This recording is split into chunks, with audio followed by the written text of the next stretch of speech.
ማለትማ አንቺ ፈታ ስለምታረጊው አንቺን የሚጠላሽ ሰው ያለ አይመስለኝም። ደግሞ ለምለም ፍቅረኛው ናት። አንቺን ሲቀርብሽ ሌላ ነገር እየመሰላት ነው የምትቀናው። ምን እያልሽ ነው አንቺ? ሂጂ ከክፍሌ ውጭልኝ አሁን። አንቺን ብሎ አማካሪ ካጠፋው በጣም ይቅርታ። አሁን ከክፍሌ ውጭልኝ።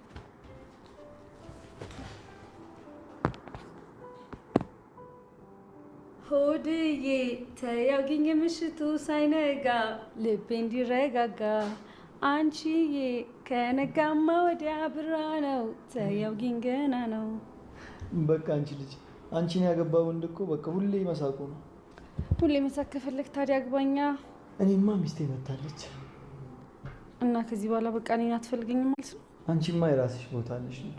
የምርህ ነው? ይላ ምን አይነት ቦታ አለኝ?